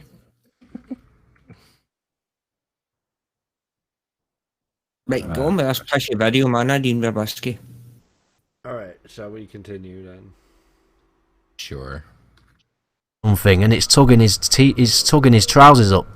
And then check him on the left. He looks down to see. Look, he's checking it out himself. Yeah? You wanted proof, you've just got proof. Yeah. I just want to point out this is more like space porn than fucking proof of space It really is, not man. existing. Like, oh, he's looking down at his crotch area. Yeah, I mean, what a totally unnatural reaction. Someone puts their hand in your pocket or on your belt loop. Yeah, that happens every day. So therefore, I'm just going to not acknowledge that at all and continue as if nothing. Yeah, fucking fanny. I tell you what, if anyone grabs my fucking trousers, my belt loop, my pocket, whatever, they'll have 2 seconds to fucking let go of it before they get my fist coming straight in their fucking face.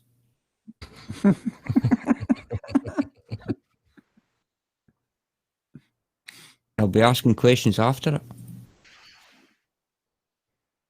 Someone's pointing out about them looking down that there are these things called foot loops that they use to keep themselves in place.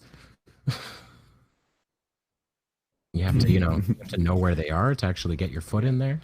Yeah, they're looking around and looking at objects because they don't want to get, like, motion is conservative, right? Like, so there's conservation of momentum. If that guy hits the other guy, it could literally knock him back into the woman, and she could go flying and hit that door. It's like Newton's cradle of people could happen. That's not a good thing.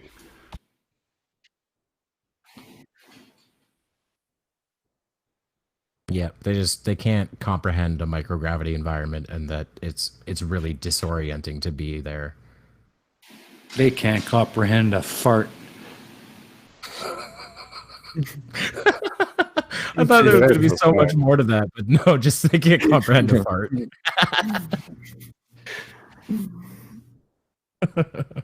All right, man. Well, I doubt, those guys, I doubt they get in that close a proximity to each other all that often up there. I'd be kind of looking around, keeping an eye on everybody too, because like you say, you're gonna whack somebody accidentally and send them flying off to the other end of the damn space station. They're going to be pissed when they get back. Yeah, I think I saw in one of the ISS kind of tours, one of the astronauts mentioned that considering they're all in this cramped space, they don't actually see each other all that often. That you can work on the ISS for an entire day and not see another person. So you need to keep an eye out in case you do happen to, say, back into somebody. Yeah. Yeah, it's not like being here. I mean, you're not connected to anything really. Yeah, just floating around. Even when you're like a head in a jar. All right. Speaking of which, you had your fish food for the day, yeah? What's that? No, had... my Masonic Shills came and gave me my fluoride laced fish food. Ah, cool. Fluoride laced fish food. Gotta fit as many conspiracies in there as I can. Oh, I forgot to mention those. You were talking about the foot loops. The location of them is actually a 33rd degree Masonic secret. Okay. That's why the other guy's floating about, because he doesn't know. They're completely invisible until you graduate to rank 33. Absolutely. Oh, wouldn't that be amazing? It's like once you reach rank 33, you suddenly put on the They Live glasses. It's all to do with the grip. That's all I'm saying. It's all to do with the grip. All right, let's let him keep going. Proof there. If you don't accept this, then you are just absolutely brainwashed. This is absolute proof that they are using wires on the space station, or the fake space station. You've just been busted, guys. Busted wide open. And that's a picture. Shut your kids up. Oh. Hello. Been here once before. Hello. Been here once before. Why, like, even live TV has this thing called a delay. So if you show something that you don't want your audience to see, you can cut it out. But they just didn't because no one will notice. And also, that's not a green screen because that's not how chroma key works. That's right. Fucking chroma key doesn't have a random ass grid because then for some reason you have two colors that you need to key out. And especially considering most of the background around him is white, that's not going to work with a white grid. That was more likely a test pattern for that screen so they could do some alignment on it to make sure it looked square. That's usually what those kind of patterns are for.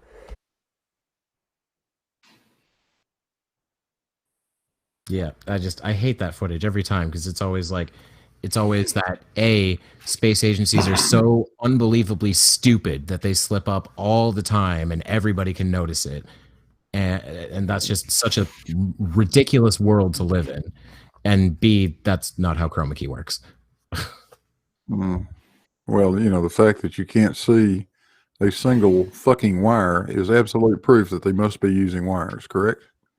That's correct. Of course. Of course. Why even that pissed me off. The whole, like, if you can't see that this is absolute proof that they use wires, and I'm like, if you can't conceive that there's no other possibility, then you're the one who's brainwashed. That's what being brainwashed is. You see something and you come to one conclusion and you ask no questions. Yep. Ugh, frustrating. All right, anybody have anything else before we let that play again? Nope. All right, let's do it. That is a no.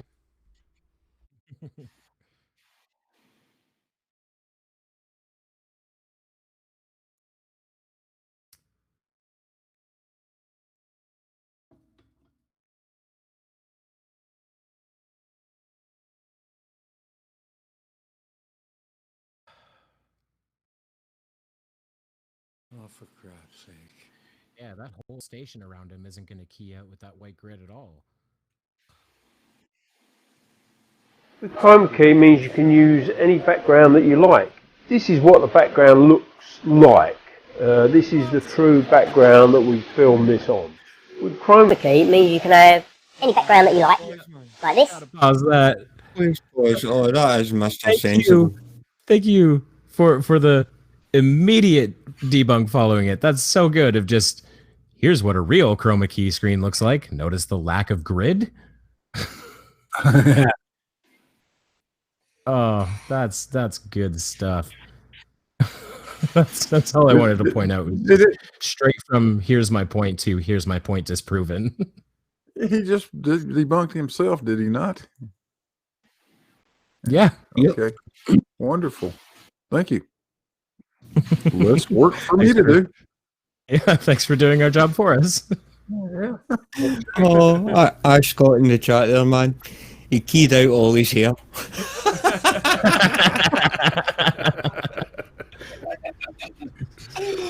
Oh, fuck I. Oh, fuck I. Oh, what a colossal Knew I should have washed out that green dye from the Grinch party I was at. Yeah. That'll get you every time, won't it? Oh, fuck me. What a minute. Oh, that's good. All right, let's let it keep going. Or maybe this. Or maybe this.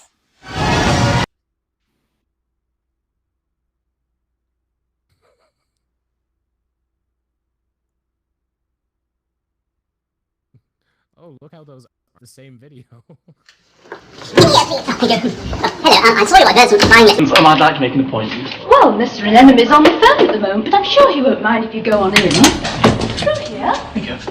I won't be a moment, make yourself no. No, well, look, you can ask Mr. Maudling, but I'm sure he'll never agree. Not for 50 shillings, no. Bye-bye, Gordon. Bye-bye. Dear. Bye-bye. Now, Mr. Chicken, so you want to learn to fly? Yes. Right, well, up on the table, arms out, fingers together, knees bent. No. Up on the table! Arms out, fingers together, knees bent, now head well forward. Now, flap your arms, go on, flap, faster. Jump!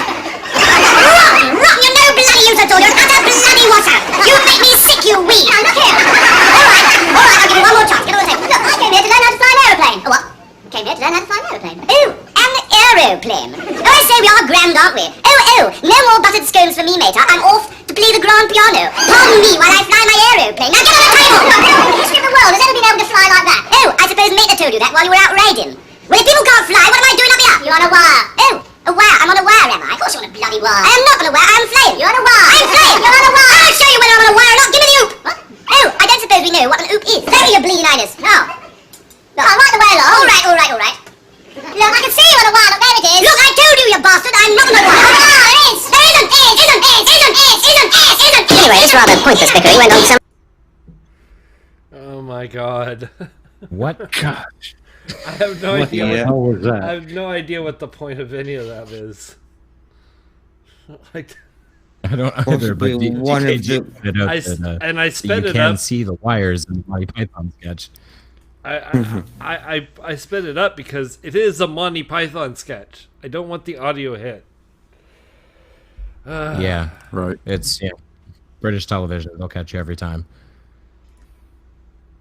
I suppose BBC. Good shout, actually. Yeah. BBC is actually one of the worst for copyright. It's like them and Toho Studios who makes the Godzilla movies. Yep. That thing with the blue screen.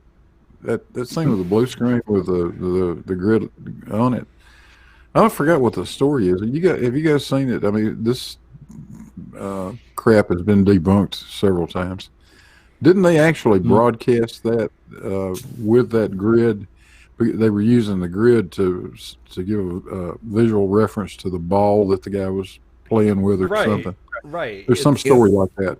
It's to show that like that grid is like some specific measurement square, just so that you could scale like, okay, the ball's moving or whatever. It's there to show that something's happening, not nothing. Yeah, when you see the actual video that was broadcast, that went out live or whatever. Yeah, the grid is visible. They didn't use that as a damn green screen or anything of the sort. It was part of the broadcast. Right. These guys are just assholes. Yep. Yeah, absolutely. Fuck no. I disagree wholeheartedly. I disagree wholeheartedly. Even arseholes have a use. I sincerely apologize to all the assholes out there. I made a mistake. Even assholes have a use, man. These fannies are just fucking appendices. Appendices, that's great. Oh. That's great. Like, if you think of like the human body as the community, flat earthers are the appendix. They do absolutely nothing and they might kill us all. Yeah. With bile. Yeah. All right. Well, that was we had a big load of stupid tonight, didn't we? Yeah, it was. Massive load of stupid. I'll say it was an impressive load of stupid in that, like, there are some nights where the videos just kind of make you go, this is dumb. I can't even formulate a counter argument because it's so dumb. These people at least thought they were making points. They were wrong, but they thought they were, and that confidence gave us something to work with. Brilliant. Oh, I like how you phrased that. These people at least thought they were making points. Yes. Yeah. I mean, let's be honest. No flat earthers never actually made a point. Yeah. Or actually have a fucking thought for that matter, but. Well, I suppose we're approaching that time, aren't we? Yes, indeed. Yeah. Looks like. After show time. Right. Woohoo. Guess it's time to go around the table then. Let's see. Big Blue, what did you think of all the stupid we saw tonight? I thought it was a regulation buttload of stupid. As usual, we don't seem to ever run short of it. Thank you so much for allowing me to come here and now wish that I had not done that. You are very welcome. Music to my ears. Stephen Cup-A-Reason, what do you think of tonight? Like Blue said, it's just a whole truckload of stupid today. Can't believe there are people out there who still think this shit is worth listening to. It's just absolute stupid. Yeah, just brain really. fart city, man. Brain fart city. Absolutely. Very well said. And Tatty, you son of a bitch.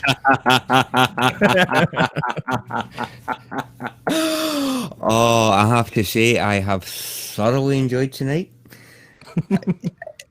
Some of those videos on second viewing are fucking glorious. Some of them, yeah, get them to buggery. I apologise for that, but no, overall, I'm looking at tonight and thinking, I've done a good job. You don't sound suitably pissed off to me. Not quite pissed off enough, so I'm maybe trying to tweak it a wee bit, but yeah, we're getting there. We're getting there. Fucking love it. Oh boy, this.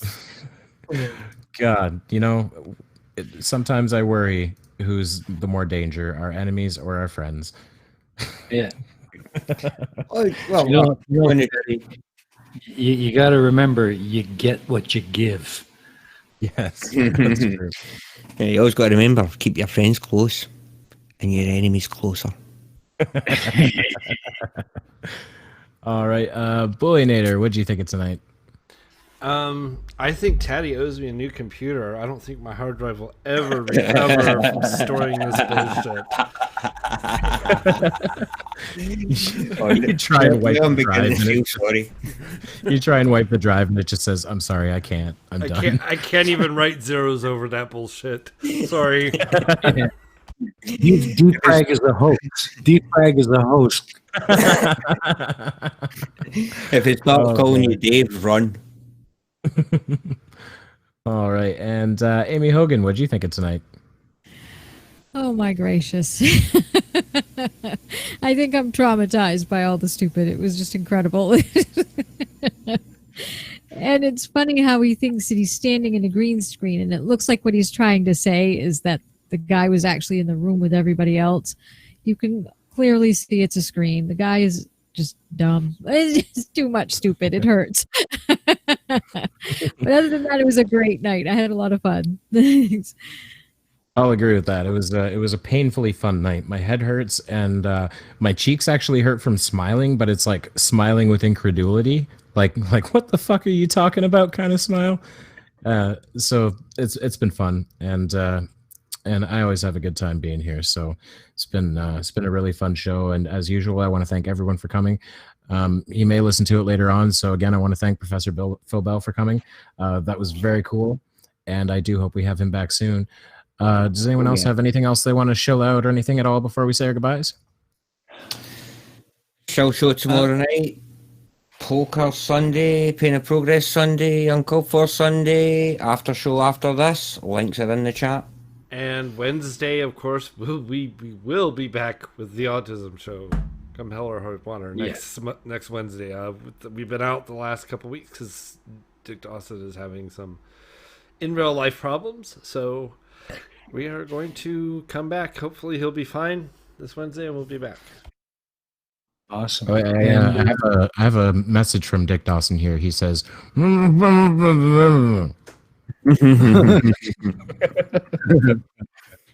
was saying that last night. Oh shit, I wasn't even to broadcast that.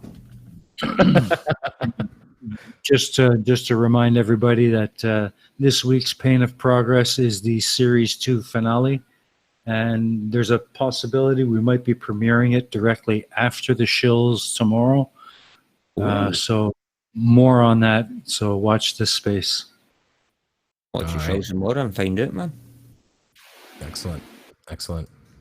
All right, well, I think that's it for us tonight. Everybody say your goodbyes. Goodbye. No. Catch you on the flip side. On the other side.